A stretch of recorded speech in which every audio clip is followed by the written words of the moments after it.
Bueno, pues muy buenas a todos y a todas. Yo soy un busto parlante y continuamos a la tombée de la nuit aquí, a vueltas con el texto de Althusser, Iniciación a la filosofía para no filósofos, y nos habíamos quedado hablando de la función o de la estructura de la filosofía.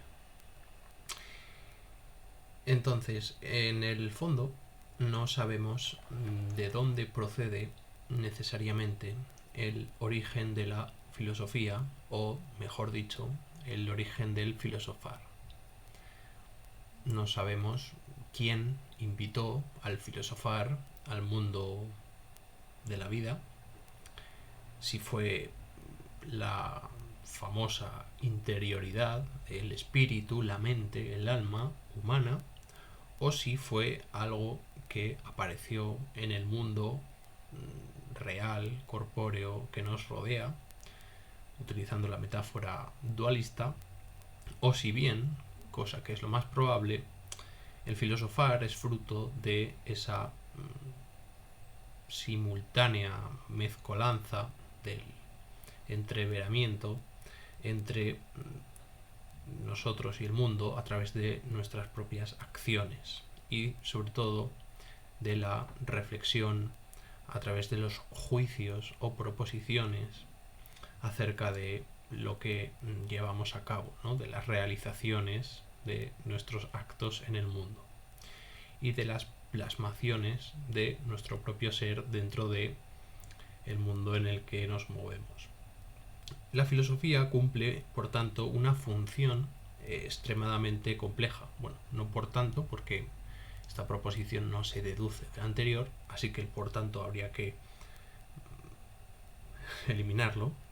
Digamos de nuevo un poco más rigurosamente, la filosofía cumple una función extremadamente compleja. En primer lugar, podríamos decir, la filosofía sabe callarse, permanecer en silencio y aprender de los hombres, de sus prácticas, de sus sufrimientos y de sus conflictos.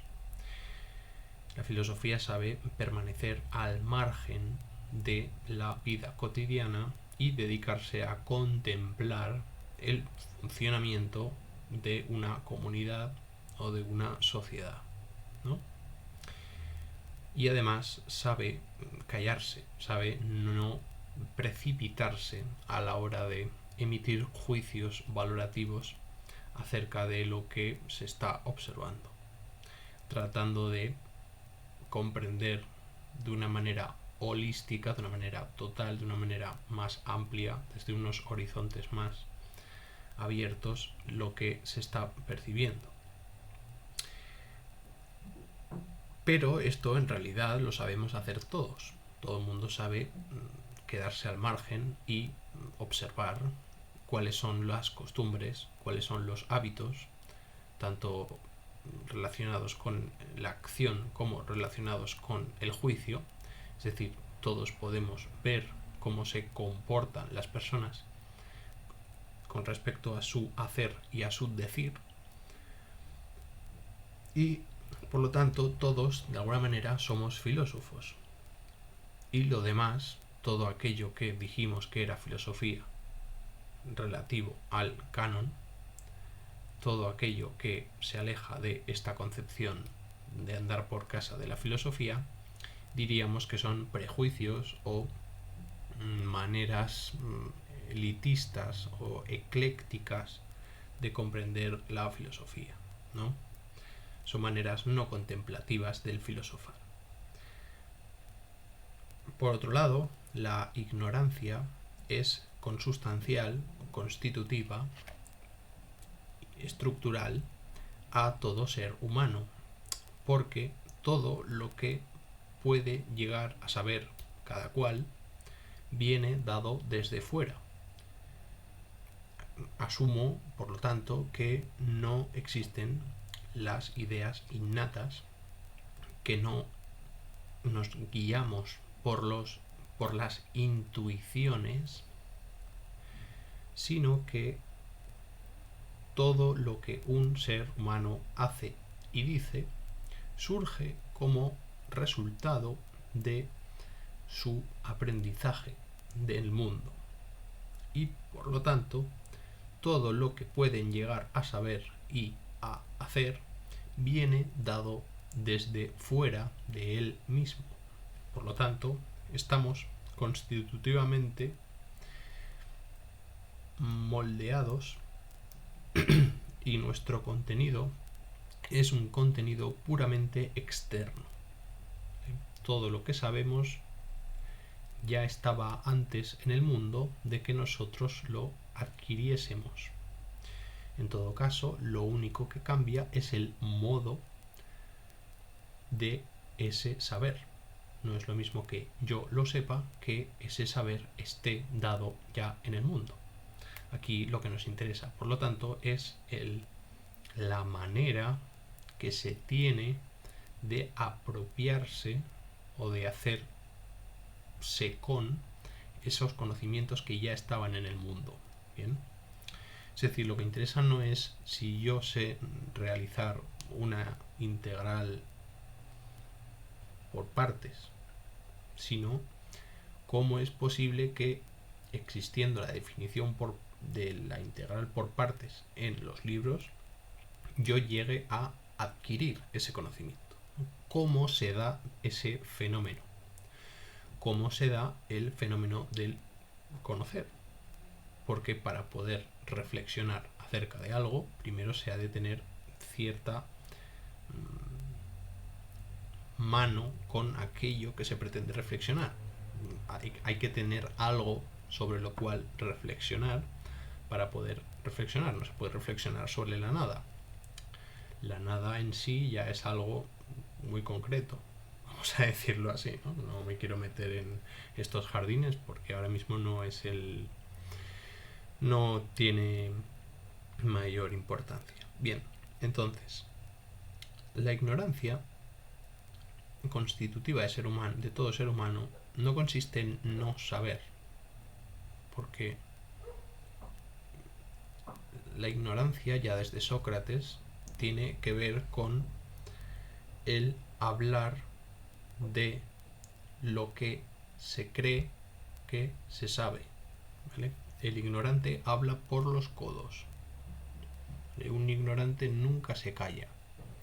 De hecho, la labor del filósofo, además de la de callar y observar, será la de intervenir, es decir, cortar, es decir, hacer callar a los demás para que entren en ese estado del filosofar del que se partía en primer lugar. El filosofar consiste en su, digamos, labor activa en un hacer callar, en un hacer escuchar. ¿Y cómo se consigue eso? Pues siendo vehemente y cortando al ignorante. Como digo, el ignorante puede estar hablando sobre cosas que no sabe durante toda su vida, creyendo que está diciendo algo, que está aportando conocimiento, cuando en realidad lo que hace es reproducir, servir de correa de transmisión de una serie de prejuicios, de clichés o de tropos retóricos que se pretenden verdaderos, pero que en realidad no lo son, sino que simplemente son discursos que se quedan sobre la superficie de lo que se pretende saber y conocer. Bien.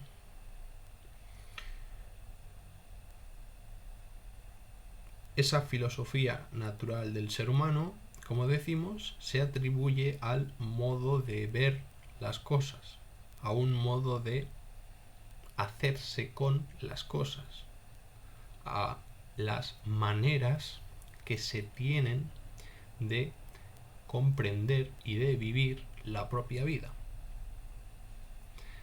a la manera que tenemos de concebir los sucesos que se nos van apareciendo en el mundo. Todas las personas comprenden significados relacionados con cosas que rebasan la propia vista y conocen, como por ejemplo, el origen del mundo, de la vida y de la muerte, del dolor y de la política, sobre arte, sobre religión, sobre deporte. Quiero decir, cuando se está viendo un cuadro, no solo se está viendo un cuadro, se ve más allá, ¿no? A través de la imaginación. Cuando se ve, yo qué sé, una cruz, cuando un cristiano ve una cruz, no ve una cruz, ve más allá. Bien, este más allá, este ver algo más de lo que realmente se está viendo, es en lo que decimos que se juega la disputa filosófica.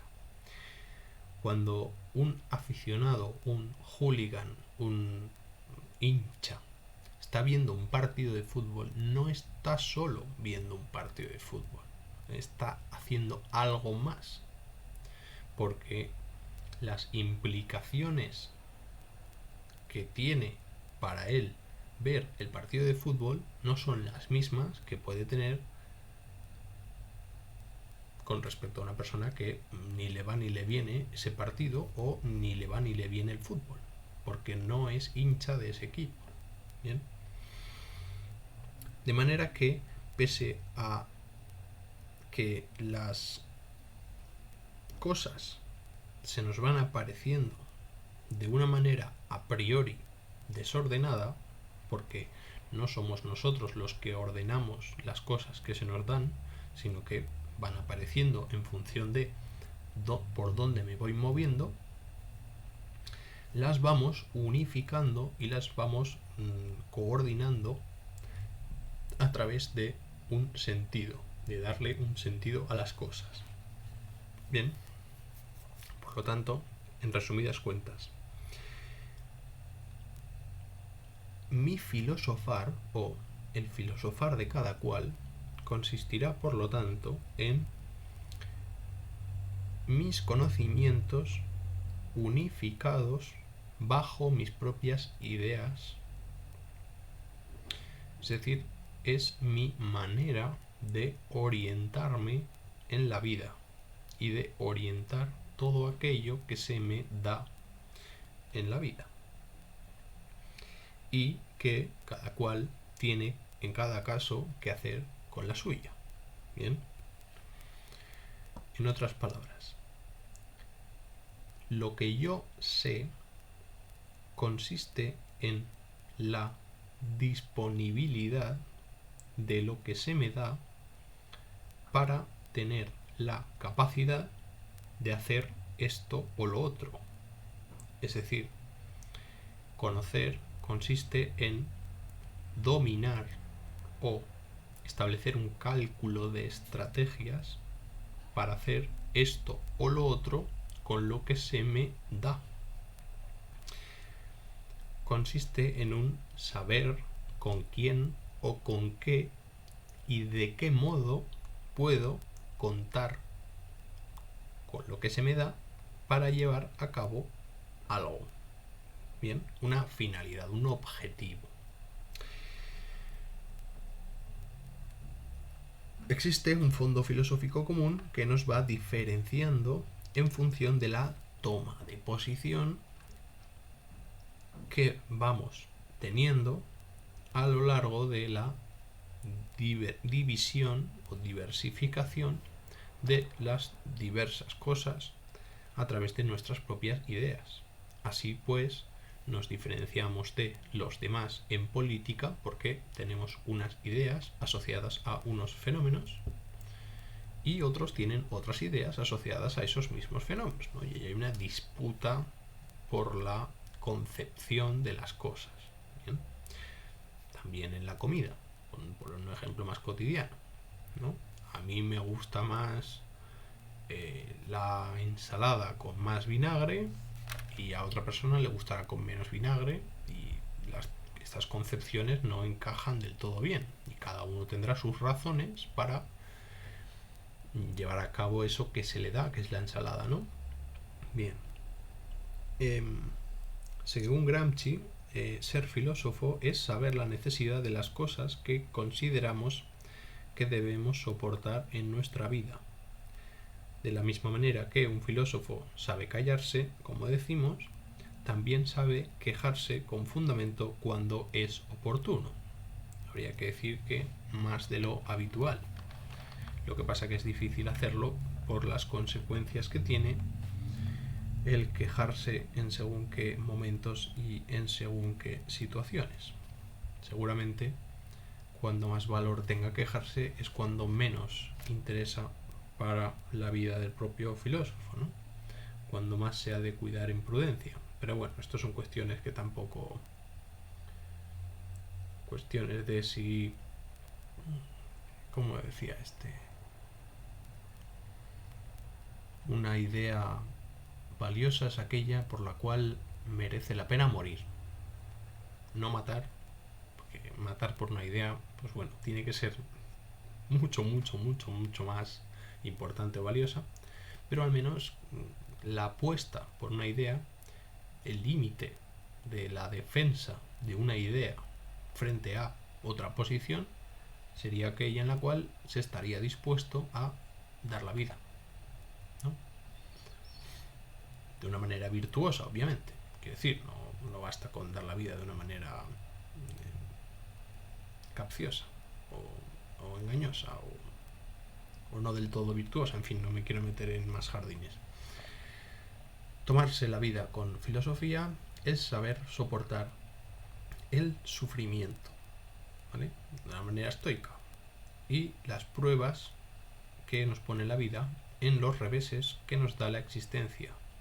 O bien, si la vida nos sonríe, intentar no abusar de sus favores y no creernos felices antes de morir, ¿verdad? Bien. Filosofar consiste en relacionarse con lo otro, con lo que se me da, guiándose a través de la distinción del bien y el mal. Las relaciones con las cosas tienen que ser medidas, reflexivas, refrenadas, prudentes y sensatas para el filósofo. La filosofía consta de cierta concepción de la necesidad de las cosas, del orden del mundo, y una cierta concepción de la sabiduría humana frente al curso, al devenir del mundo, que muchas veces ya está prefabricado de entrada, ¿no? Hay una especie de resignación activa o una filosofía de la necesidad que conducirá, que servirá de motor para el desarrollo histórico de la religión y de la teología, como las grandes cuidadoras de las pasiones humanas y de su impacto sobre el devenir social. Bien, entonces pues hay que estudiar esa conexión, ese nexo originario entre la teología, la filosofía y la religión, y el nexo, digamos, estaría en la resignación, ¿no? La resignación de que cada cual tiene su propia concepción de las cosas y que esto nos llevaría al idealismo. Bien, y nada, lo vamos a dejar por aquí. Continuaremos en otro día, así que nada, un saludo y hasta la próxima.